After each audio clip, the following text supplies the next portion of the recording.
Amigos laurentinos, comunidad laurentina, estamos en un nuevo episodio más de esta serie, Lorenzo Peña, su vida y sus proyectos.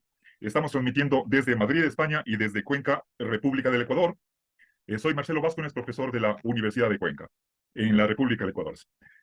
Bien, estamos en la disciplina o en el área de estudio, la filosofía del derecho, y en esta ocasión, por el- una segunda parte en la que vamos a iniciar un diálogo sobre los derechos en general, en su eh, abstracción más extensa. Lo digo esto porque los derechos humanos son simplemente una variedad de derechos en general que los pueden tener o que los tienen cualesquier miembros de una comunidad, sea humana, no humana, animal o no animal. Por lo tanto, estamos haciendo una filosofía del derecho plenamente universal. Les invito para que nos acompañen la próxima semana en una segunda entrega sobre los derechos humanos. El día de hoy nos vamos a ocupar de temas muy básicos como son la historia de los derechos, su naturaleza y finalmente su fundamentación. Entonces, bienvenido, querido Lorenzo, muchas gracias por tu tiempo. Vamos a empezar con una historia de los derechos. Bueno, en algunas de las preguntas estaremos haciendo referencia exclusivamente a derechos humanos, pero la pretensión es de rebasar esa sociedad humana, que en realidad es interespecífica, puesto que convivimos con otras especies animales. Seguramente muchos de nuestros oyentes o televidentes tienen mascotas en su casa, un perrito, un gato, etcétera.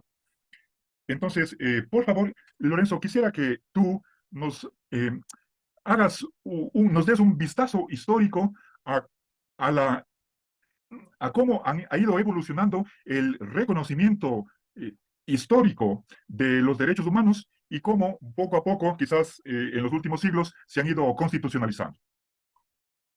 Bueno, pues según algunos, la idea misma de derecho es una idea nueva que surge, cuya autoría está discutida.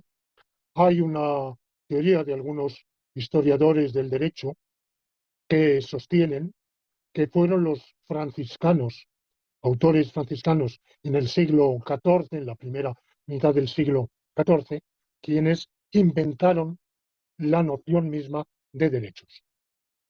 Esto puede parecer un tanto extraño porque la palabra derecho es una traducción al español, pero vamos, en otras lenguas romances se usan palabras muy similares: diritto en italiano, droit en francés, derecho en portugués, dret en catalán.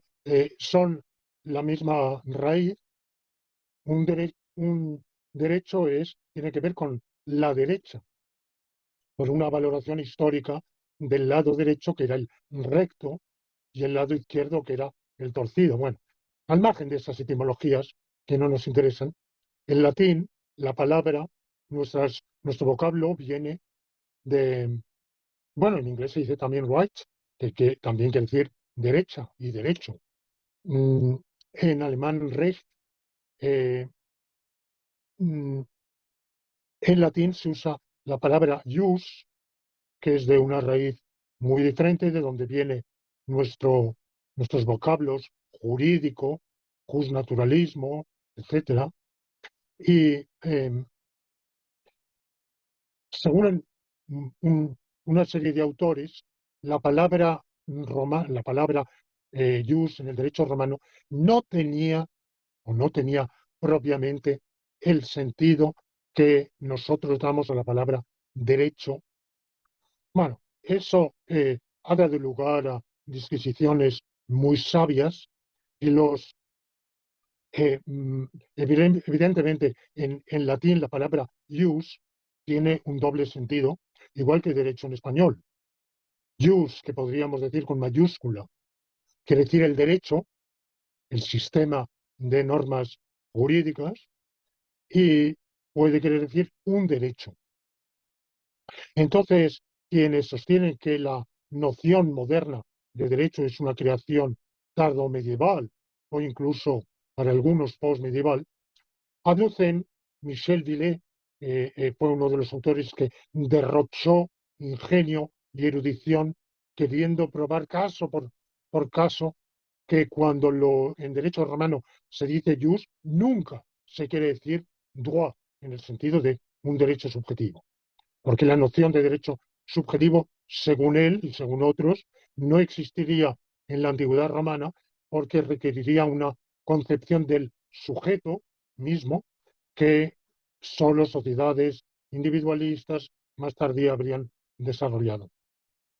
Y hubo en el siglo XIV una polémica muy interesante entre el Papa Juan XXII de Aviñón, uno de los papas de cuando el pontificado estaba ubicado en la ciudad de en la Francia meridional de Aviñón, y, y los franciscanos, o una parte de los franciscanos, que decían que ellos no tenían derecho alguno, sino uso.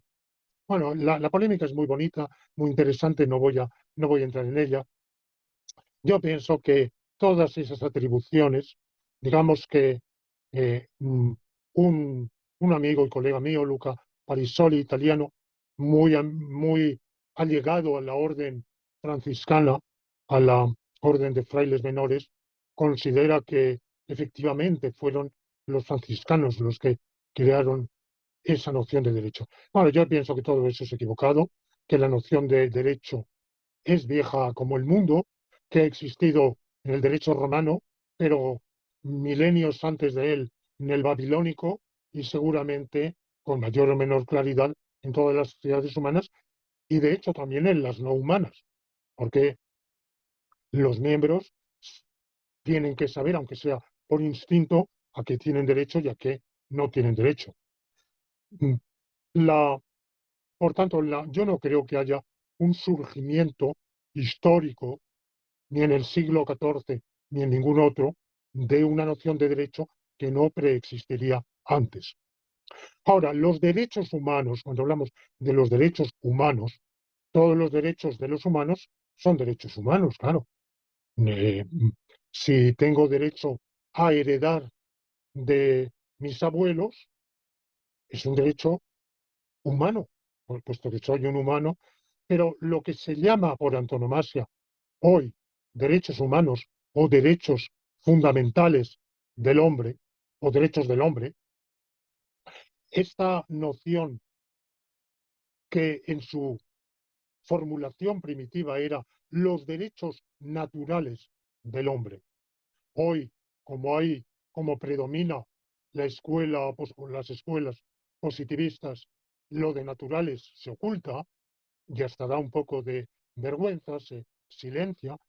Pero la polémica, cuando surge esta noción moderna de derechos fundamentales del hombre, es como derechos naturales, porque serían precisamente unos derechos que el individuo humano tendría, de los cuales sería titular, por naturaleza, no por convenciones, no por la legislación positiva, no por circunstancias de la vida o, eh, mm, o por la evolución de la sociedad o por el nivel de las fuerzas productivas. No, no por nada de todo eso, sino consustancialmente a la naturaleza humana.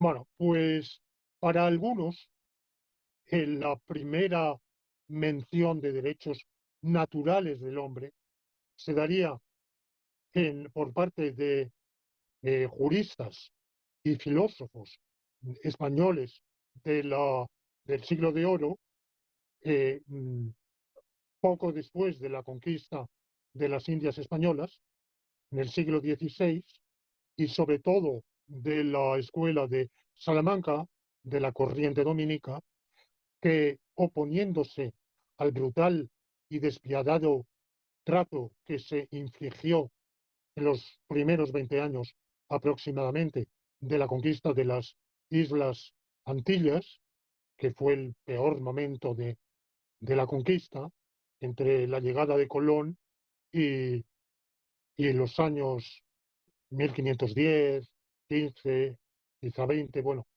que fueron los que ocasionaron la casi extinción de las poblaciones aborígenas del Caribe, de los cuales apenas quedan restos, porque sufrieron evidentemente como todos el contagio de enfermedades contagiosas para las que no estaban preparados. Seguramente esa fue la causa principal de esta gran mortandad, pero también sufrieron malos tratos y esclavitud. Esclavitud que los reyes españoles habían prohibido desde el primer momento, pero esa prohibición no se cumplió. Tardó en cumplirse. Entonces, en esos años, mucho antes de la obra de Bartolomé de las Casas, los misioneros dominicos, porque en esto hay que distinguir particularmente la corriente dominica, que es la que se va a especializar en la defensa de los indígenas con un vigor, una tenacidad que no van a desplegar en absoluto franciscanos, jesuitas, bueno, jesuitas, la orden de la Compañía de Jesús es muy posterior, evidentemente. Bueno, pues eh, los, los dominicos se empeñan en subrayar que los indios son hombres y deben ser tratados como hombres. Y claro, los españoles que llegan al Caribe se encuentran con poblaciones de características anatómicas que les resultan poco extrañas, a las cuales no están habituados, y por supuesto costumbres insólitas. Por ejemplo, en la mayor parte de las islas se practicaba el canibalismo. Bueno, pues esto hace que mm, consideren que se trata de seres que no, o que no pertenecen a la familia humana, o, o que no tienen eh, la consideración de seres humanos. Y entonces los dominicos insisten en que son seres humanos y deben ser tratados como tales, con los mismos deberes y derechos que los demás. Y esto estaba así en la legislación de los reyes españoles, en el famoso testamento de Isabel la Católica, en que insiste en que los indios y los españoles sean iguales en todo, como súbditos suyos, y exhorta a que se casen entre sí, casen españoles con indias e indias e indios con españolas. Bueno, un programa lamentablemente que nunca llegó a realizarse plenamente, ni durante el dominio español, ni muchísimo después. Eh, y todavía hoy, bueno, la plena realización de esa hermosa idea, pues dista de reflejar la realidad. Bueno, decir eso es una cosa y tener un concepto de derechos humanos es otra. Quizá todos coincidían, aunque no se formulara en ningún catálogo, en ningún elenco de derechos humanos, en el derecho del ser humano a la libertad. Un derecho que viene de la antigüedad de la filosofía estoica.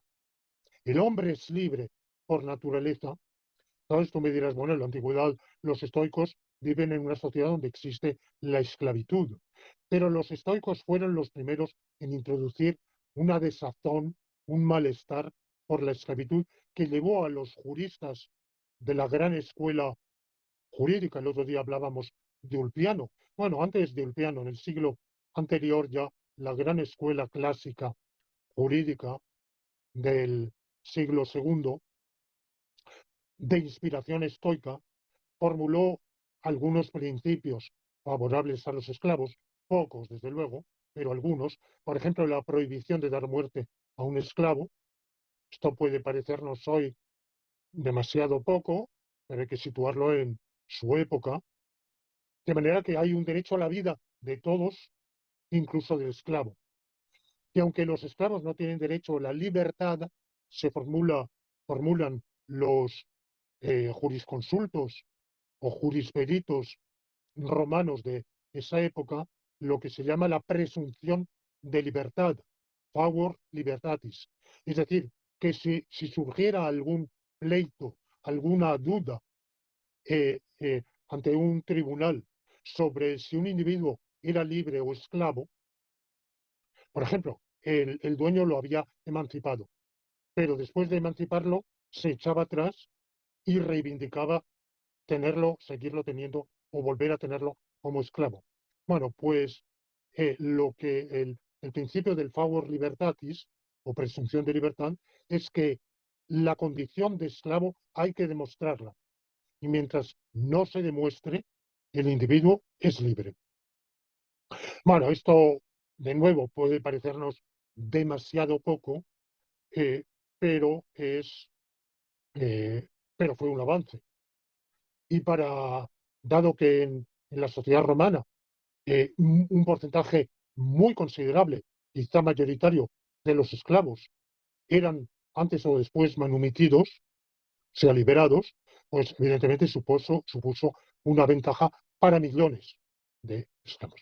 Bueno, se puede ver de todos modos he hablado de los dominicos y de otros defensores de los derechos humanos, bueno, perdón, de los derechos de los indios, del derecho a ser libres porque eran seres humanos, como así el famoso Fray Bartolomé de las Casas, gran defensor de los derechos de los indios, preconizó la importación de esclavos negros de África para liberar a los indios de los trabajos más duros. Bueno, es que los negros africanos no eran hombres. Eh, mm, la triquiñuela jurídica por la cual las leyes españolas permitieron la esclavitud de los esclavos importados de África y nunca la de los indios, a diferencia de lo que sucedió, por ejemplo, en el Imperio Portugués del Brasil, donde los indios fueron esclavizados, cosa que nunca sucedió en los dominios castellanos de Indias. ¿Cómo así hubo la esclavitud negra? La triquiñuela de que se valieron es que los indios habían pasado a ser súbditos de la corona española y por tanto eran españoles, no españoles plenamente en el sentido pleno de la palabra, pero sí súbditos de la corona española. En cambio, los esclavos importados de África eran extranjeros. Tú puedes decir, bueno, serían extranjeros la primera generación, y también la segunda y la tercera y la cuarta. Bueno, evidentemente esto se lo podemos plantear. De todos modos, de nuevo, siempre existió un malestar, una, una inquietud. Si leemos a los tratadistas de la época, tratan de justificar la esclavitud diciendo que ya eran esclavos cuando llegaron a América. Por tanto, no son los españoles quienes los han esclavizado, sino que fueron esclavizados en origen, en sus propios países de origen, y vendidos como esclavos a mercaderes que generalmente no eran españoles, sino holandeses, franceses, ingleses. Bueno, bien, eso es hacer de eso poquísimo una teoría de derechos humanos, a mí me parece completamente desmesurado y exagerado. En la antigüedad, más que derechos humanos, hay derechos del ciudadano en las repúblicas. En eso se nota una diferencia entre monarquías y repúblicas. En las repúblicas, por ejemplo en Atenas, en Roma, en Cartago, los ciudadanos tienen ciertos derechos, pero no por ser miembros de la familia humana, una noción que los antiguos ni siquiera tenían, sino, vamos, salvo la escuela estoica, que fue la primera en introducir algo parecido, había derechos del ciudadano. Y a lo largo de la Edad Media y de la Edad Moderna surge una noción de pacto entre el soberano y sus súbditos, pacto mutuo por el cual podía ser también entre un señor feudal y sus vasallos, por el cual el soberano tiene un derecho de reinar, de exigir tributos, de imponer leyes, mandamientos, y a cambio los vasallos o súbditos tienen un derecho de ser eximidos de ciertas cargas, de que los tributos que se les impongan sean los necesarios principalmente para la guerra y con arreglo a ciertos criterios y limitaciones, de tener, bueno, ciertos derechos especiales de herencia, de propiedad, de vecindad, de movimiento, que varían según los casos. Bien, entonces, en el siglo, quizá el origen doctrinal de los derechos humanos se ha visto con razón en los debates del pensamiento inglés del siglo XVII entre quienes, reflexionando sobre esta idea del pacto, se preguntan si es lícito un pacto por el cual el individuo se constituya esclavo de otro, o si la libertad es un derecho que es también un deber, y por tanto ni el individuo aislado ni la colectividad de los súbditos pueden pactar con un soberano que éste se convierta no solo en su superior jerárquico, sino en su dueño. Bueno, algunos piensan que Hobbes afirma que es el iniciador de la teoría moderna del pacto social, tiene precedentes, Grocio y otros anteriores, la escuela jesuita, mariana, pero Hobbes es el iniciador de la teoría moderna del pacto social, pero él considera primero que el pacto lo establecen los súbditos, los futuros súbditos entre sí, no es un pacto con el soberano, los súbditos, vamos, los coasociados se asocian y delegan el poder en un tercero, pero esa delegación se hace para salvar la vida, para salir del estado de naturaleza en el cual nadie estaba a salvo de nada, en aras de la propia seguridad, que para la vida y la seguridad son para Hobbes el único fin de la sociedad, pero el soberano no tiene, aunque en principio dice que tiene un poder absoluto, pero luego cuando analizamos el detalle de su obra en el Leviatán, en su obra de Kiwe sobre el ciudadano, vemos que el soberano tiene una limitación y el súbdito no tiene obligación de obedecerlo si cuando está en juego su propia vida. O sea que la vida es para Hobbes un derecho inalienable. Y luego vendrá Locke con su famosa tríada de derechos inalienables.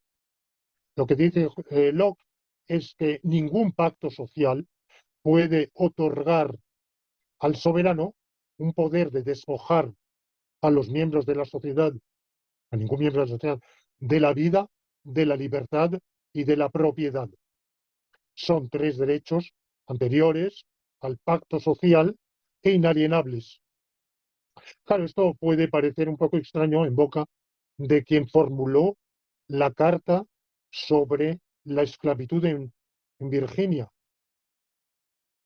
como jurista encargado de defender los derechos de los esclavistas, de los dueños de esclavos en las plantaciones de las posesiones inglesas en América del Norte.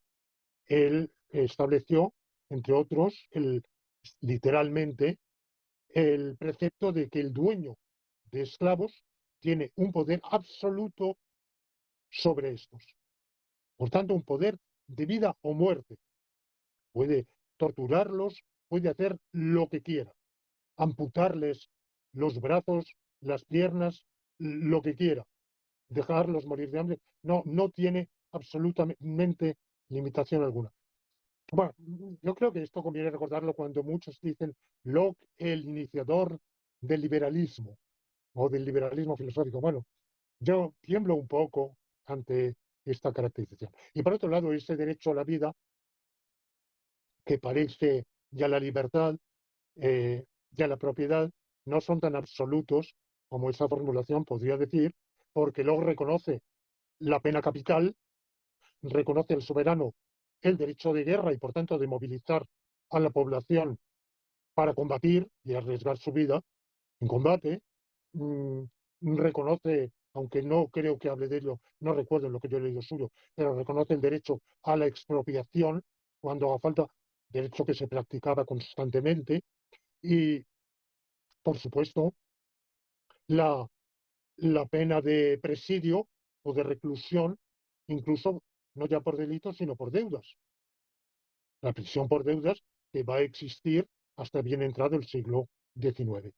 Bueno, y luego se habla mucho de la Declaración de Independencia de los Estados Unidos, cuyo borrador, bueno, una de las versiones de su borrador pasó por las manos de Jefferson y se le atribuye la paternidad a Jefferson, en realidad es una obra colectiva, donde en una frase retórica del comienzo dice que todo hombre ha sido, los hombres nacen libres y dotados por su creador de derechos inalienables, entre los cuales están, dice, tenemos como verdad evidente que todos los hombres nacen libres y dotados por su creación de derechos inalienables, entre los cuales están la vida, la libertad y la búsqueda de la felicidad.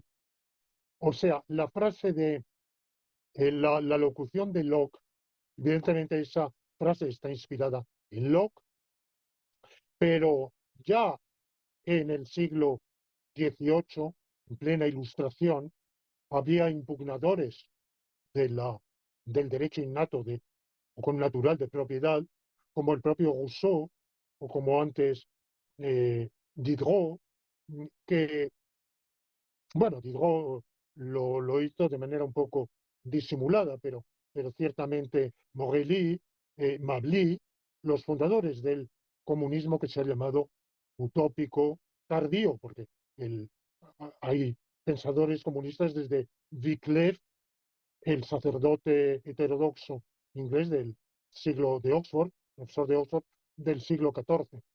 Pero bueno, la época más tardía, más conocida, estos pensadores, desconozco en qué medida los eh, proclamadores de la independencia norteamericana reunidos en Filadelfia tuvieran conocimiento de estos autores, pero pienso que la idea estaba en el aire y que inscribir la propiedad entre los derechos esenciales que vienen, naturales del individuo, pues hubiera parecido excesivo. Con todo, esta declaración muy rembombante es demasiado retórica y escueta como para que se diga que ese es el origen de los derechos humanos.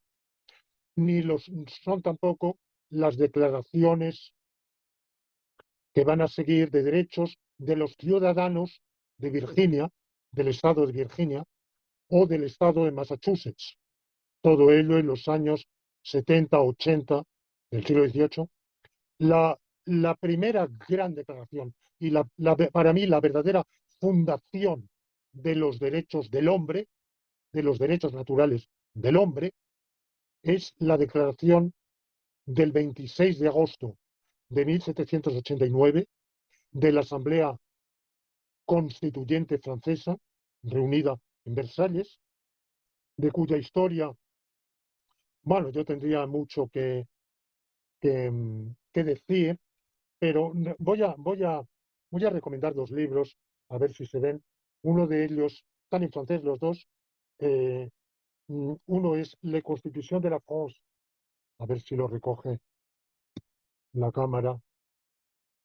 No, no, Lorenzo, solo tu cara. Ahí está. La La Constitución de la France Constitución depuis. Ya, 1989, y el ya, otro es Liberté et droits fondamentaux. ya. Eh, a ver ahora. No, no, no le captas, es solamente la figura humana.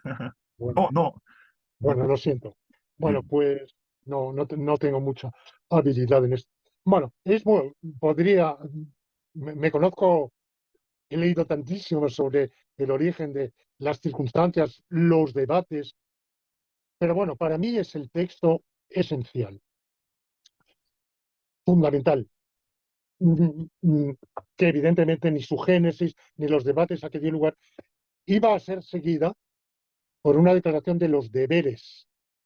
Esa es una declaración de los derechos del hombre y del ciudadano. Iba a ser seguida por una declaración de los deberes, pero la, no se pusieron de acuerdo en esos deberes y por tanto no, no se elaboró una declaración de los deberes. Sin embargo, la propia declaración de los derechos dice en su preámbulo que se trata de que todos los individuos estén siempre al corriente de sus deberes y derechos. O sea que hay una y la formulación misma de la declaración, que es muy corta, consta de 17 artículos, sin ninguna lógica. No es una elaboración doctrinal, es una elaboración por circunstancias del momento, del entorno histórico y de la urgencia de tener rápidamente una declaración que imponerle al rey para, para limitar su poder absoluto. Y varios de los artículos están formulados como deberes y no como derechos. Bueno, entonces, para mí el segundo gran jalón es la constitución la primera constitución de la República Francesa. Seguimos en la Revolución Francesa, pero unos años después, el 24 de junio de 1793. O sea, 4 años después de la primera declaración. En esta declaración, el elenco de derechos fundamentales es diferente. El artículo 3 de la Declaración de 1789 es libertad, propiedad, seguridad y resistencia a la opresión, mientras que el artículo correspondiente de la de 1793 es igualdad, que no figuraba antes, libertad, propiedad y seguridad. No el derecho, la resistencia a la opresión viene reconocida después, pero no es un derecho del individuo humano.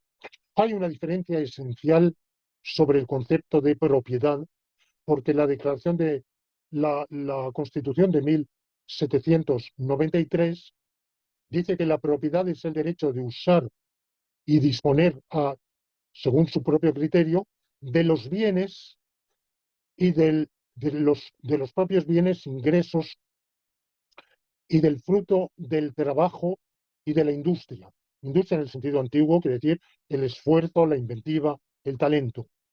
De manera que aquí el énfasis no está en los bienes. El proyecto que había elaborado Robespierre iba más lejos, porque decía la propiedad es lo que la ley atribuye a cada individuo para su uso, disfrute y disposición. O sea, la ley no viene después de la propiedad, no le incumbe a la ley respetar una propiedad que preexista, que exista antes o por encima de la ley, sino que al revés, la propiedad viene de la ley, es la ley la que crea la propiedad. Bueno, lo más importante de la Constitución de 1793 es que establece el derecho a la subsistencia y, por tanto, la obligación de socorro. La sociedad, el individuo tiene obligación respecto a los demás individuos, pero también respecto a la sociedad, cuyo fin se define como la felicidad común, lo cual no era el caso en 1789. Felicidad, la palabra bonheur, felicidad, no aparecía en 1789, aparece en 1793, pero además, sobre todo, lo más importante es que no es la felicidad de cada uno, sino que es la felicidad común, esa felicidad que es diferente de la felicidad de cada uno. Una sociedad feliz no es una sociedad en la cual todos sean felices, sino una sociedad en la cual haya un bienestar, una dicha compartida de bienes que se tengan en común. Bueno, esto está mucho más desarrollado en la Constitución de la Segunda República Francesa del 4 de noviembre de 1848. Fueron constituciones de corta vida las que estoy diciendo, pero en la historia del pensamiento jurídico importantísimas.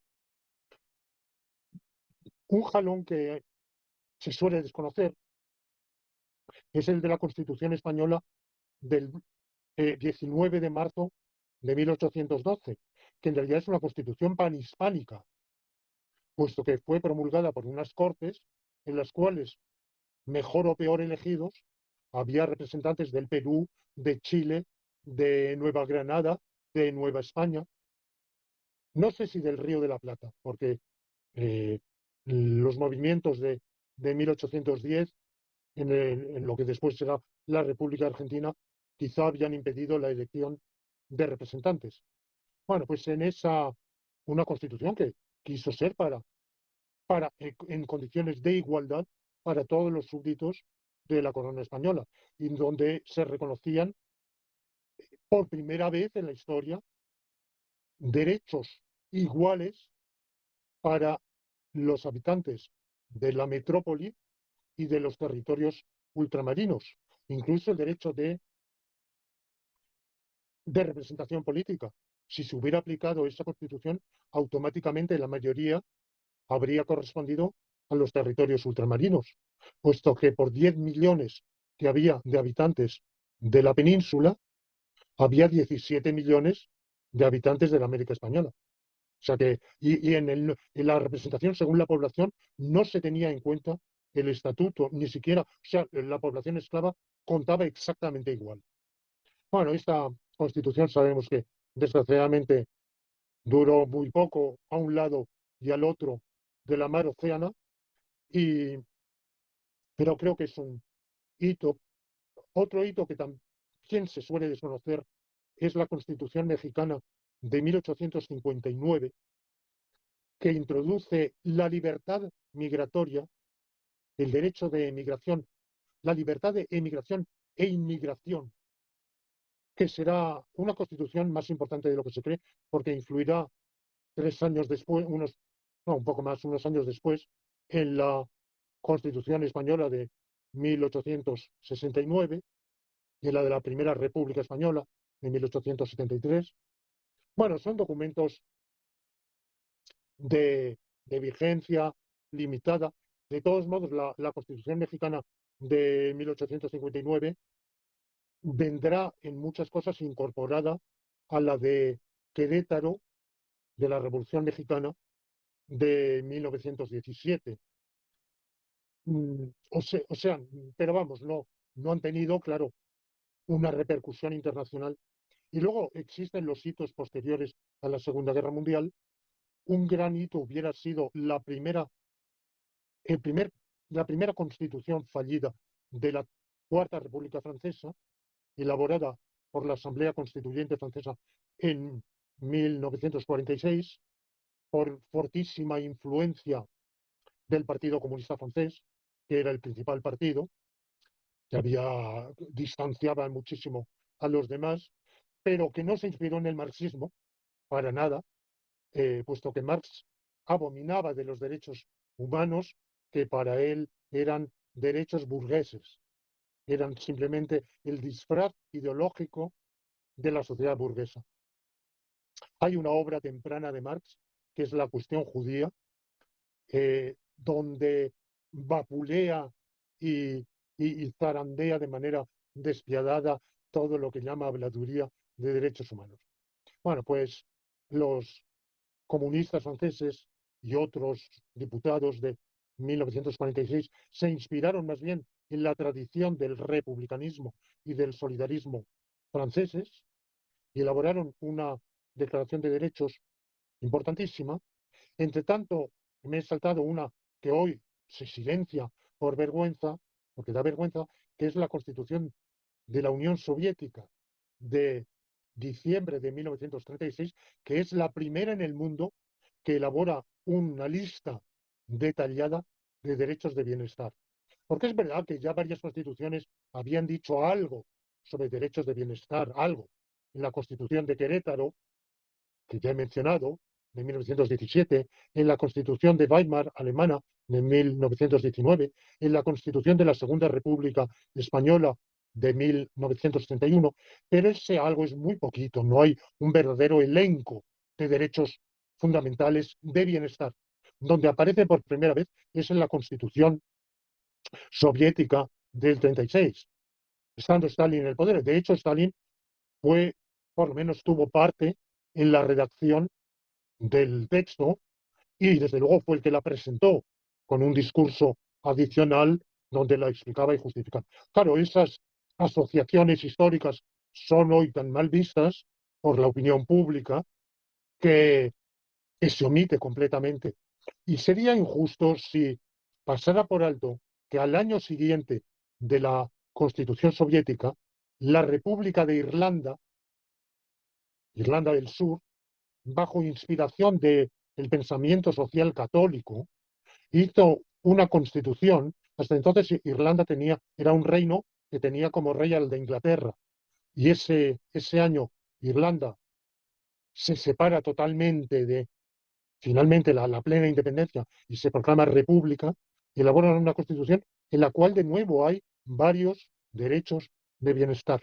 Lo cual no lo he visto recordado en ningún sitio. Yo lo he descubierto estudiando historia constitucional y bueno, a nadie se le ha ocurrido mencionar esos precedentes. Bueno, luego está lo de Francia. Lamentablemente el pueblo francés rechazó en plebiscito ese proyecto. Salió un segundo proyecto aguado, aguadísimo, en el cual también hay varios derechos de bienestar, pero formulados en términos descafeinados, emasculados, quitándoles verdaderamente la fuerza, el mordiente, el vigor que tenían en la primera formulación. Y luego llegamos a la Declaración de la ONU de 1848, que todos conocen, han oído hablar, que es un texto, a mi juicio, lo menos imperfecto que cabía esperar. Bueno, yo podría ahora deleitarme eh, en criticar la formulación y enumeración de los derechos en esa declaración, su preámbulo, sus ambigüedades, sus vaguedades y los derechos en los cuales yo no creo, como el derecho a la propiedad individual y colectiva, porque si por lo menos hubiera escrito, como había propuesto el delegado soviético, individual o colectiva, se puede admitir. Bien, tenemos derecho a la propiedad individual o colectiva, vale. Pero individual y colectiva, es decir, que tenemos derecho a la propiedad individual como derecho. La declaración del 48 es implícitamente justnaturalista, porque no crea esos derechos, los declara, los reconoce. Por tanto, considera que preexisten. Esa declaración se tradujo después en dos pactos, porque la declaración no es propiamente vinculante, es una exhortación. Y luego hubo dos pactos de diciembre. En la declaración del 48 hay derechos de libertad y derechos de bienestar. Con todo, en primer lugar, los de bienestar, que parecen primar, y luego los de bienestar. En 1966 se firmaron, en diciembre, se firmaron separadamente dos pactos, uno de derechos civiles y políticos y el otro de derechos económicos, sociales y culturales. Esa diferencia entre económicos y sociales yo nunca lo he entendido, cuál derecho es económico y no social y cuál es social y no económico.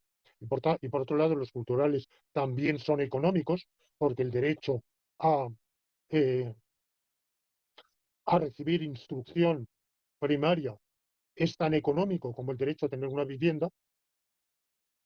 Si no hay una escuela y si no hay un profesor y si no hay unos libros, ¿cómo recibes esa instrucción? Y todo eso son bienes económicos. Bueno, claro, hoy tenemos la situación de que hay países como Estados Unidos que ha ratificado el de derechos de libertad, llamémoslo así, y no el otro, y países como la República Popular China, que ha ratificado el de derechos de bienestar, pero no el de derechos de libertad.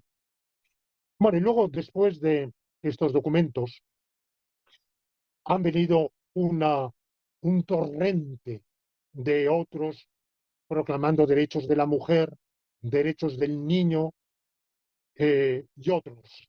sucesivos. A mi juicio, todos estos añadidos, lejos de mejorar, empeoran, porque crean, primero, una enumeración hipertrofiada de derechos fundamentales. Segundo, es discriminatorio. Por ejemplo, en los de derechos de la mujer prohíbe cualquier discriminación perjudicial a la mujer, pero implícitamente permite cualquier discriminación perjudicial al hombre. Esto, por ejemplo, se ha dado en universidades italianas en la cual los alumnos de sexo masculino tienen que pagar matrícula y las alumnas de sexo femenino están exentas de matrícula por el mero hecho del cromosoma. Entonces, realmente esta es una discriminación antimasculina, pero acorde con esa Declaración de los Derechos de la Mujer. La Declaración de los Derechos del Niño, por otro lado, a mí me parece un disparate en varios de sus puntos. No voy a entrar aquí en ello. De manera que yo considero que en muchas. Luego ha habido, por ejemplo, la Declaración de los Derechos de los Trabajadores Migrantes.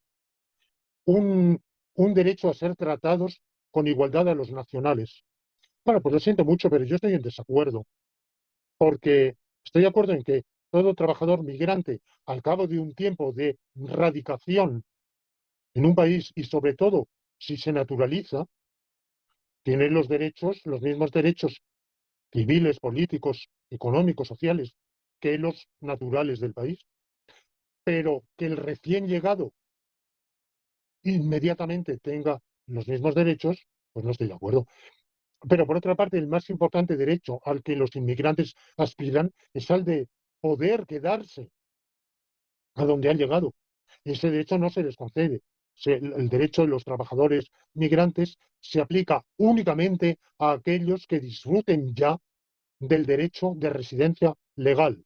Ah, pero es que el principalísimo derecho al que aspiran es el derecho a tener residencia legal, aunque sea transitoria, aunque no, a que no los echen. Bueno, pues muchos de estos desarrollos posteriores yo pienso que han sido en su detallismo pasos atrás. El derecho, la ley de los derechos del niño, más que derechos, a veces impone deberes, como la prohibición de relaciones sexuales antes de cumplir los 18 años, o la relación de casarse antes de cumplir los 18 años. Bueno, esto a mí me parece aberrante, aparte de que considerar que es un niño a los 14, 15, 16, 17 años, yo recordando mi propia vida, desde luego no era ni me consideraba para nada ningún niño, que empecé mis estudios universitarios con 16 años recién cumplidos, una edad a la cual ya había obtenido un premio nacional de estudios clásicos. Yo no tenía opiniones políticas sobre asuntos del mundo, muchas de las cuales sigo teniéndolas sin alteración desde esa edad. Mm, Bueno, pues conservo algunos escritos de esa época. No era para nada ningún niño. No tenía, eh, sin duda, a los 20 años tenía más madurez, y a los 40 más, y a los 60, y hoy casi a los 80 más que a los 60.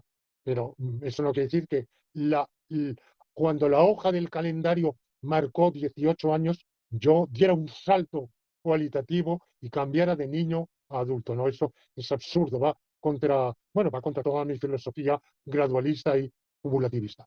De manera que muchos de esos desarrollos posteriores para mí han sido pasos atrás, como también las llamadas nuevas generaciones de derechos. Por ejemplo, el derecho a que haya un medio ambiente sano. ¿Qué quiere decir eso? Que yo tengo derecho a que no haya terremotos, a que, a que los volcanes no hagan erupción, a no sufrir huracanes. Puedo tener derecho a lo que me dé la gana, a que el medio ambiente sea sano. Sin duda, como derecho de bienestar, yo tengo derecho a que en la organización social, la producción, se organice de manera que la contaminación sea la menor posible, compatible con el objetivo primordial, que es la mejor cantidad y calidad de vida. Como un aspecto subordinado o subsidiario menor de esa cantidad y calidad de vida, pues está en que en la medida en que depende de la actividad humana, el medio ambiente sea sano. pero bueno, es el que, esencialmente es el que es, con o sin actividad humana. O el nuevo derecho que se han inventado algunos a la unicidad eh, genética, a tener un ADN único e irrepetible. Eso va contra la clonación. Cuando hubo hace unos años ese científico coreano que luego cayó en desgracia y se dijo que porque había incurrido en fraude académico que yo personalmente creo que es una práctica del 80 o del 90 o del 99% de los académicos en mayor o en menor medida. Pero él lo pillaron. Lo pillaron porque fue demasiado lejos. No hay que olvidar que sus artículos habían salido como que había sido considerado una luminaria y sus artículos, pasando por la célebre peer review, habían sido publicados en Science, en Nature, que luego los retractaron, pero ahí están publicados. Bueno, y luego él cayó en desgracia. Bien, yo me pregunto si toda su obra había sido fraudulenta, porque yo digo que todos incurren en fraude, no quiere decir que todo lo que hagan sea fraude, ni muchísimo menos. Seguramente la mayor parte es de buena fe, pero que marginalmente fuerzan los datos, que teniendo datos a favor y en contra de su hipótesis, ocultan algunos de los que van en contra y recalcan en demasía los que están a favor. Bueno, prácticas de ese tipo. Bueno, yo me pregunto, en fin, cuando hubo todo eso y se temió la clonación reproductiva, que se practicó de hecho en ovejas, la célebre oveja Dolly, si no recuerdo mal, bueno, pues se dijo, sería un crimen contra la humanidad que se practicara la clonación reproductiva en seres humanos. Bueno, yo me pregunto si es un crimen contra la humanidad, es un crimen contra algún ser humano. ¿Quién? ¿El que debe su vida a haber sido clonado y gracias a eso es vivo y quizá tiene una vida de la cual disfruta? eh, o aquel al cual se parece supuestamente idéntico en su ADN? Yo tengo derecho, vamos a ver, es posible que mi ADN sea única entre los 8.000 millones de individuos, pero igual que creemos que la huella dactilar es única, parece que eso está refutado y que hay individuos que no tienen nada que ver entre sí con la misma huella dactilar. E incluso la prueba de ADN parece que no es absolutamente concluyente, porque por lo menos hasta donde llegan los instrumentos de medición, puede haber un indonesio o un aborigen de Australia que tenga el mismo ADN que yo. Bueno, si eso es así, ¿qué daño me causan? Absolutamente ninguno. Ni a nadie, ni yo a él. Él no tiene derecho a que yo no viva ni exista, ni yo tengo derecho a que él no viva ni exista. Bueno, de manera que esas nuevas generaciones de derechos y esa hipertrofia de derechos y nuevos otros y por categorías, yo creo que eso son pasos atrás y que basta y sobra con los derechos humanos de libertad y de bienestar, que por otra parte de suyo entran en contradicción, pero el ideal, como dice la Declaración de 1948, como ideal, el ideal de tender a los derechos de libertad y de bienestar en una formulación mejorada, porque la del 1948, pues ya digo que es deficiente, pobre, fruto de muchos compromisos, de una redacción torpe, en varios casos, eh, con términos inadecuados, pero bueno, con todos sus defectos, como punto de referencia podemos valernos de ella, eh, y, y ya eso sería muchísimo. Muchas gracias, querido Lorenzo. Avancemos, una vez que tú has trazado esta riquísima historia, eh, pasemos a la pregunta sobre la naturaleza de los derechos humanos. ¿Cómo definiríamos un derecho en general y cuál es su naturaleza? Ahora, tú has dedicado mínimamente unos 25, quizás más años a estudiar los derechos. Y seguramente tú habrás evolucionado en tu pensamiento sobre la naturaleza. Por favor, cuéntanos sobre este trasfondo de la historia que has acabado de trazar. ¿Qué es un derecho humano? Bueno, primero, ¿qué es un derecho? Aquí hay una polémica fortísima entre los filósofos del derecho, porque hay algunos que se empeñan, o muchos, que se empeñan en introducir distingos que a mí me parecen fantásticos, ficticios, ilusorios. Por ejemplo, hubo un jurista norteamericano, Hoffeld, eh, Wesley Hoffeld, quien escribió una obra célebre, cuyo título no recuerdo en este momento, del año 1918, que basándose en conceptos jurídicos de la tradición anglosajona, de la common law, distinguía entre claim rights, lo que es propiamente un derecho reclamativo, digámoslo así, y un mero eh, privilege. El claim rights comportaría deberes ajenos, sería exigible, y el privilegio sería la no prohibición. O sea que, eh, en, bueno, pues luego muchos han retomado ese distingo de Hoffel con otra terminología y han distinguido derecho en sentido débil y derecho en sentido fuerte. Eh, por supuesto, aquí ha mediado la lógica, la elaboración doctrinal de estos dos argentinos que ya he mencionado en alguna ocasión anterior, que fueron Alchurrón y Buliguín, que han tenido muchísima influencia en España, también han tenido en otros países de habla hispana, pero yo dudo que lo hayan tenido tanto como en España. Y en Italia también han influido en, en una corriente positivista muy importante dentro de la filosofía jurídica italiana. Bueno, pues todos ellos insisten en que hay derechos en sentido fuerte, protegidos, y hay derechos en sentido débil. Y eh, otros dicen, distinguen entre el derecho y la mera licitud, siempre con esta idea de que donde hay derecho hay una exigibilidad,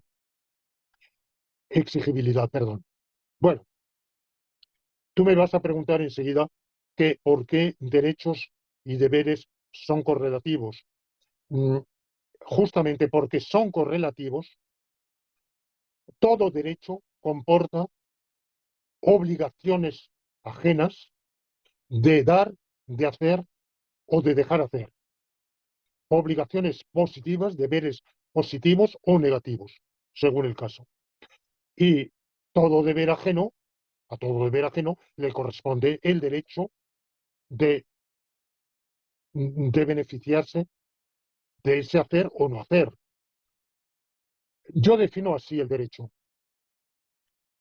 El sujeto X tiene derecho a la situación F o S, digamos, en la medida en que es lícito S, en que es lícito para X que se dé la situación S. Nada más que la licitud. Y ahora voy a contestar a objeciones que saltan a la mente inmediatamente. Es decir, ¿cómo un derecho es lo mismo que una licitud? Vamos a ver. Si yo voy a un bar, una cafetería, y pido un café, el, dere- eh, el dueño de la cafetería tiene derecho a que yo le pague. No es simplemente que le sea lícito que yo le pague, sino que supuestamente tiene algo más que la licitud de mi pago, y es eh, mi obligación de pagar. Contesto que cuando digo que su derecho a ser pagado es la licitud de recibir el pago, quiero decir que es la licitud incondicional. La licitud incondicional es que el estado de cosas consistente en que él reciba el pago no esté condicionado por nada. Por tanto, no está condicionado por mi voluntad de pagar. De hecho, él puede recibir el pago sin mi voluntad de pagar. Supongamos que yo he ido a la cafetería y al ir a pagar echo mano al bolsillo y me doy cuenta de que no tengo el euro para pagar el consumo. Y alguien en la mesa de al lado, para que no se arme un problema, un escándalo. De hecho, yo lo he hecho una vez que alguien delante de mí, una cola de tren, alguien y estaba comprando un boleto de tren y le faltaba, esto fue a mi lejana juventud, le faltaba algún franco, yo se lo di. O sea que puede pagar un tercero. Lo que es incondicionalmente lícito es la situación en que él tiene, recibe el pago. Otro contraejemplo similar, por ejemplo, se puede decir, para mí es lícito ser propietario del piso de mi vecino. No, para mí no es lícito. Tal como está el mundo, tal como están las cosas, no me es lícito tener el piso de mi vecino. Si se lo compro y él admite vendérmelo, tengo dinero para comprárselo.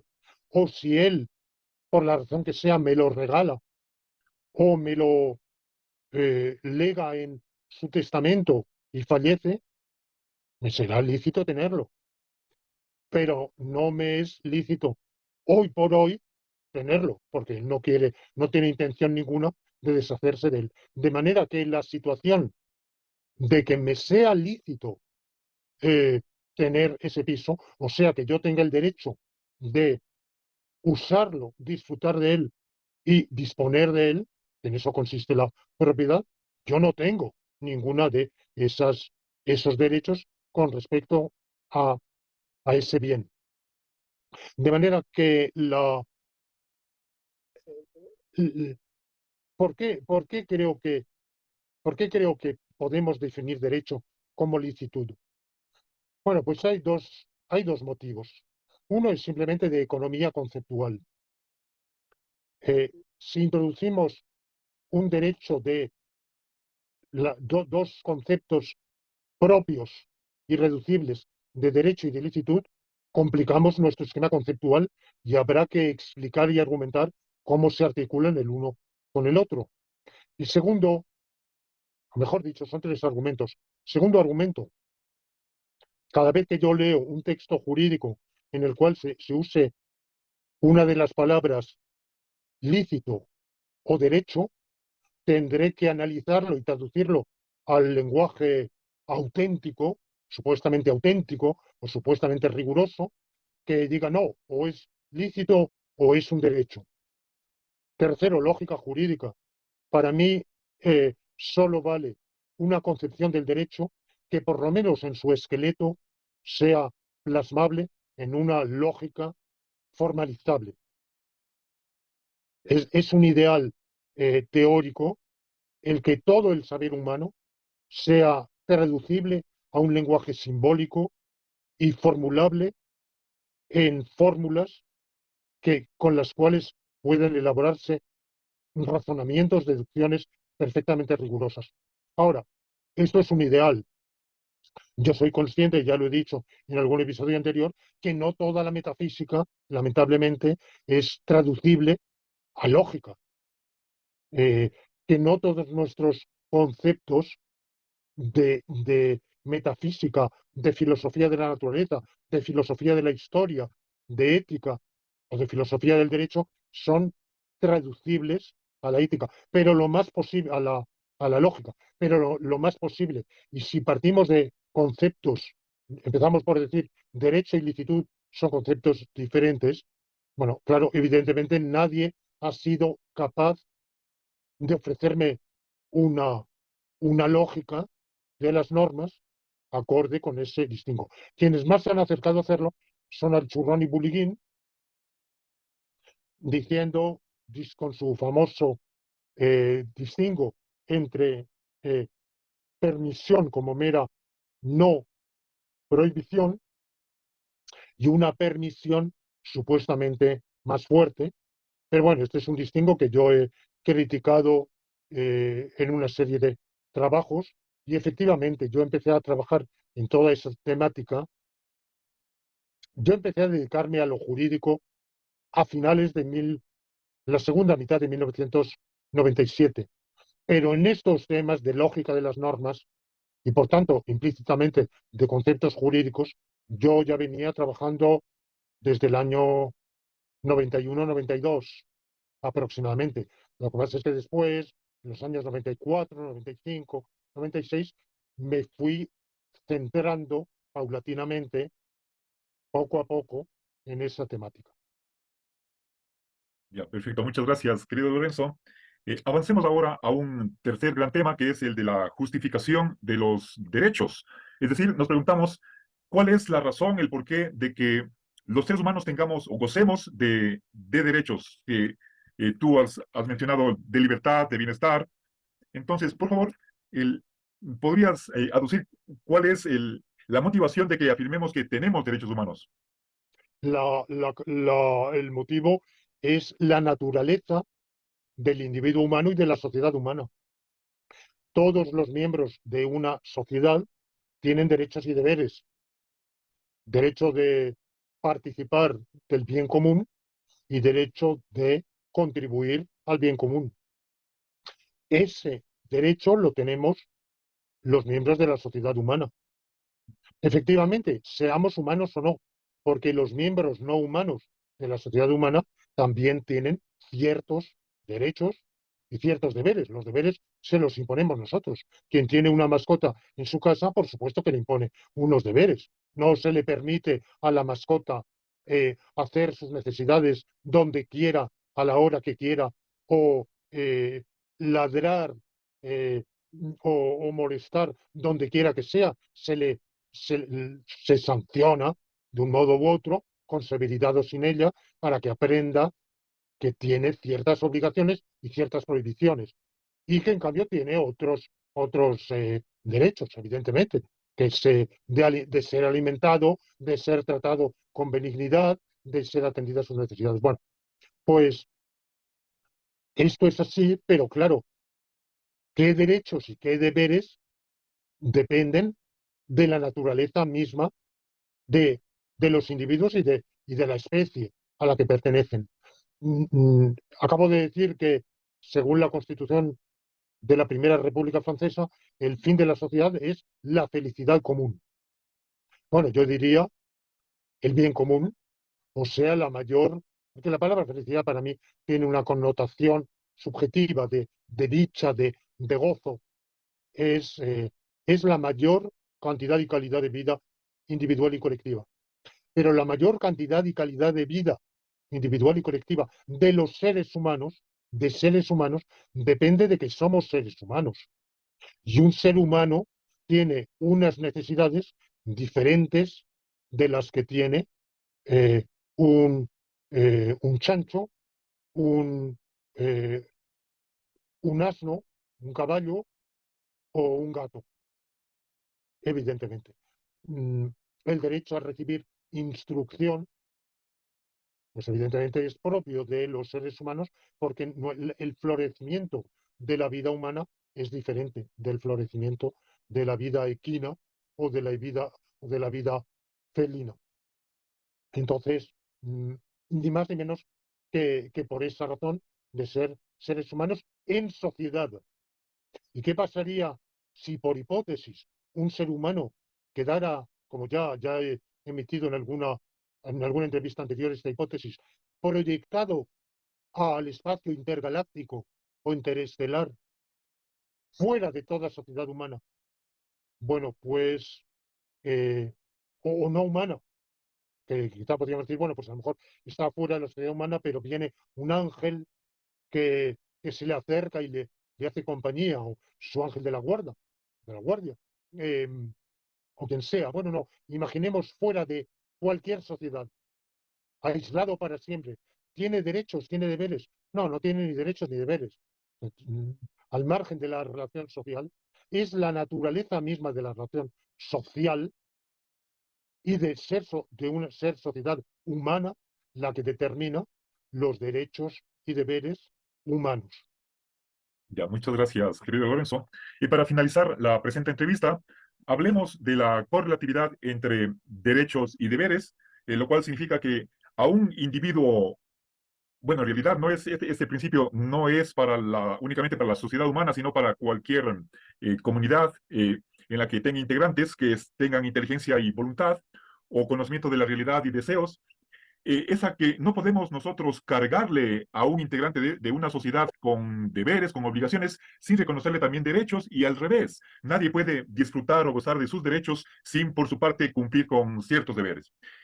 Hay, por lo tanto, una correlatividad de deberes y derechos. ¿Cómo justificarías tú que siempre se da esa correlatividad?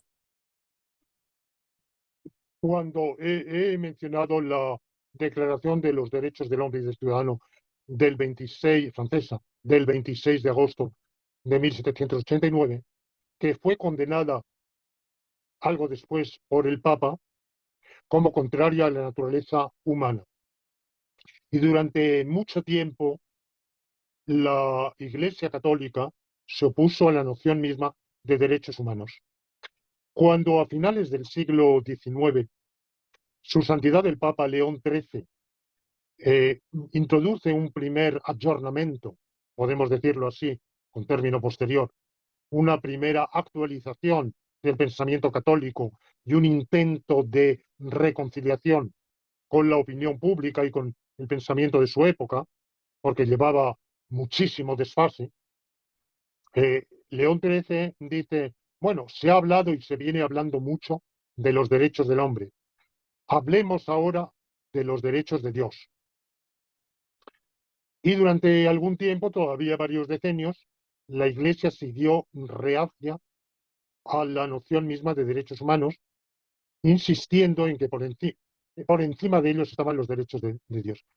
Bien, mi afirmación de la correlatividad entre derechos y deberes implica que si Dios tiene derechos, también tiene deberes. Y dudo que haya creyentes que acepten la tesis de los deberes de Dios, porque Dios es infinitamente bueno, sabio, justo, pero no tiene obligación de serlo. O por lo menos no he visto eh, en todos mis estudios de teología filosófica y, bueno, aficionadamente de teología sobrenatural, no he visto nadie que discuta esa cuestión de si Dios tiene obligaciones. Bueno, hoy algunos, como Dios, en una sociedad secularizada, se olvida a Dios y se reemplaza por la naturaleza y muchos hablan de los derechos de la naturaleza. Yo pregunto si de nuevo tiene deberes, ya he hablado de esto. Por lo menos yo pienso que debería tener el deber de no arrojar a millones de seres humanos a la muerte, la enfermedad, la desgracia, el sufrimiento, la mutilación por terremotos aparentemente sin ton ni son o erupciones volcánicas. Bueno, ¿y por qué hay correlatividad entre derechos y deberes? Por supuesto, por la lógica nomológica, si es que de ella hablamos en alguna entrevista posterior, es un principio lógico, de mera lógica de las normas, que en la medida en que es lícita una situación, está prohibido a cualquier individuo ajeno a esa situación impedirla. Por tanto, todo aquello a lo que tenemos derecho, a los demás les está prohibido impedirlo. Impedirlo por acción y excepcionalmente por omisión. Digo excepcionalmente porque no hay una perfecta simetría entre la acción y la omisión. Impedir por omisión, estar obligado a no impedir por omisión, es tener una obligación de dar o de hacer. Y no hay simetría perfecta entre las obligaciones de no hacer y las obligaciones de hacer. No tenemos idéntica obligación de no matar que de salvar vidas. De hecho, el Código Penal impone un castigo, por lo menos el español, impone un castigo a quien pudiendo, sin sacrificio propio, salvar una vida ajena, no lo haga, pero el castigo es muchísimo menor que causar la muerte, que matar. Por tanto, no hay simetría, pero sin embargo, sí hay un impedimento por omisión. De manera que el principio de no impedimento es un principio lógico. Alguien puede decir, bueno, pero se puede diseñar una lógica sin ese principio. Vale, se puede, cómo no. Igual que se puede diseñar una lógica sin principio de tercio excluso o sin principio de identidad. Cada principio lógico, para cada principio lógico hay una lógica que carece de él. Pero en el modo normal de razonar, mi derecho a no ser torturado solo existe en la medida en que a los demás les está prohibido torturarme. Y por otro lado, decir que a los demás les está prohibido torturarme, pero que yo no tengo el derecho de no ser torturado, me suena a un ejercicio de predistigitación verbal, porque si a los demás les está prohibido causarme tal daño, es que yo tengo derecho a que no me lo causen. Entonces, evidentemente, hay objeciones. Por ejemplo, se dice, los que rehúsan atribuir derechos a los animales no humanos, dicen, tenemos obligaciones para con los animales no humanos, pero ellos no son sujetos de derecho y no tienen derecho a que los tratemos así. ¿Por qué? Porque yo considero que, vamos a ver, los animales que están en la sociedad humana, los animales no humanos entre animales humanos, tienen derechos y tienen deberes. ¿Qué deberes? Los que les imponemos, porque sin ellos la convivencia es imposible. Los animales no humanos, silvestres, que viven fuera, sin contacto, tienen derechos, tienen deberes. Evidentemente, yo considero que es éticamente reprobable torturar, ca- eh, eh, mm, cazar una rana y torturarla. Una rana o un jabalí o- o cualquier otro, un pájaro. Bueno, yo considero que eso es éticamente reprobable. ¿Tenemos un deber jurídico de no hacerlo? Bueno, bueno, yo no tengo respuesta a esa pregunta. En mi elaboración doctrinal, yo no he hallado fundamento para afirmar que tenemos deber de no hacer algo. ¿Tenemos deber de no pescar? O como tenemos derecho a comer, tenemos derecho a pescar. Eh, bueno, se puede decir, hay poblaciones humanas que sin la pesca no podrían vivir. Hay poblaciones humanas que sin pescar pueden vivir. Bueno, son problemas. Yo no creo, claro, no creo que una población humana que necesita pescar para vivir esté obligada a no pescar, desde luego. Pero en todo caso, para mí, en la relación entre humanos y aquellos no humanos ajenos a a la sociedad humana entra más en el campo de la moral o de la ética o la deontología biológica, llamémosla así, que que del derecho. El derecho se aplica a las relaciones en una sociedad. Bueno, entonces se dice también, por ejemplo, tenemos la obligación de preservar el patrimonio histórico-artístico, pero el patrimonio histórico-artístico no tiene derechos. Un, un edificio, un templo de la iglesia de la Compañía en Quito, por ejemplo, tiene el derecho de ser preservada. Tenemos obligación de preservarla para las generaciones posteriores, para que conozcan y aprecien la transmisión cultural de las precedentes, pero la iglesia no tiene ningún derecho, porque no tiene ningún deber. Bueno, en ese caso, el correlativo derecho son los beneficiarios de ese deber nuestro, que son los que se pueden beneficiar de la preservación de esa iglesia. Los habitantes de la ciudad de Quito, los habitantes de la República del Ecuador, cualesquiera individuos que puedan viajar a, a esa localidad y visitar esa preciosa iglesia, o incluso todos los demás que hoy, gracias al Internet, podemos verla mejor que como la podíamos ver viviendo allí. He visto imágenes de la iglesia que, por supuesto, nunca había apreciado cuando estuve viviendo en Quito. Mm, Se dice también, bueno, tenemos deberes para con los muertos, pero los muertos no tienen derecho alguno. Bueno, yo defender la, los derechos de los muertos me encantaría y lo haría explayándome porque es un tema en el cual he pensado mucho. Yo creo que los muertos no están en vida, pero sí siguen existiendo. Pero incluso en la hipótesis de que no existan hoy, eso no significa que no tengan derechos hoy. Desde luego, lo que no existe, ni ha existido, ni existirá, no tiene derechos. Y aún así, lo que no existe, los que no existen en un mundo, pueden tener cualidades en ese mundo. Por ejemplo, Don Quijote es el, eh, tiene como escudero a Sancho Panza. Eso es verdad en este mundo, aunque en este mundo no existen ni Don Quijote ni Sancho Panza. Es verdad porque existen en otro mundo posible. Quizá en algún mundo posible Don Quijote no tenga como escudero a Sancho Panza. Bueno, no lo sé.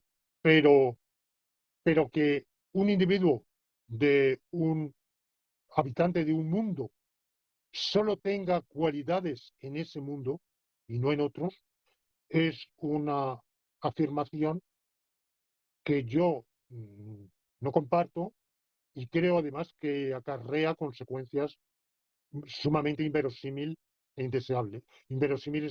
indeseables. Por las mismas, algo puede existir en un momento y seguir teniendo propiedades después. Cuando decimos César vence a Pompeyo en la batalla de Farsalia, esto sigue siendo verdad después de la muerte de Pompeyo y de César, 20, 20 más de casi 21 siglos, 20 siglos largos después de esos sucesos. De manera que, aun en el supuesto de que los muertos ya no existieran, a veces se dice, ya no existe eh, tal persona porque ha fallecido. Bueno, yo personalmente creo que sigue existiendo. Es un muerto, pero, pero sigue existiendo e incluso sigue estando en la sociedad. La sociedad está formada por la generación presente, las pasadas y las futuras. Y de hecho muchos hablan de los derechos de las generaciones futuras, lo cual me extraña que hablando de derechos de generaciones que ni siquiera sabemos si llegarán a existir, porque nadie puede garantizar que no va a producirse dentro de un mes una guerra mundial termonuclear y nadie sabe a ciencia cierta. Es verosímil que en el caso de producirse la humanidad subsista, aunque eh, en estado extremadamente deteriorado y con calidad y cantidad de vida muy inferior. Pero sea así o no, lo veo muy difícil de demostrar y, y en todo caso no es absolutamente eh, rechazable la hipótesis, no es evidente de suyo la hipótesis de que en caso de tal conflagración bélica la humanidad seguiría existiendo. Es posible que dejara de existir y por tanto que no hubiera tales generaciones futuras. Y cuando se dice preservar el medio ambiente para las generaciones futuras, quizá no habrá generaciones futuras. Esperemos que sí, pero yo confío en que sí, las habrá, pero no puedo saberlo. Entonces, cuando hablamos de generaciones, de derechos de generaciones futuras que ni siquiera sabemos con plena seguridad ni existirán, ni cuáles serán, ni cuántas, no hablamos de los derechos de miembros de generaciones pasadas, algunas recientísimas, a quienes hemos conocido personalmente. Bueno, por tanto, yo creo que los muertos tienen derechos y que hay una correlatividad, pero en todo caso, aun suponiendo que no, esos deberes para con los muertos son deberes también para con otros. El deber de cumplir el testamento de los fallecidos es un deber para los vivos, darles la seguridad de que su testamento también será cumplido. Porque si los testamentos de los ya fallecidos no se cumplen, arbitrariamente se decide no cumplirlos, ningún vivo, ningún viviente tendrá esperanza de que su testamento se cumpla. Se me pone en otra objeción, por ejemplo, los delitos sin víctima, los delitos de peligro abstracto. Por ejemplo, está prohibido conducir temerariamente, lanzarse como un loco al volante de un automóvil a las 3 de la mañana, eh, sin respetar semáforos, cruces, direcciones prohibidas por la dirección contraindicada, los kamikazes, que los célebres, bueno, eso está prohibido. Y sin embargo es posible que por circunstancias nadie haya corrido ningún peligro concreto, lo que se llama delitos de peligro abstracto.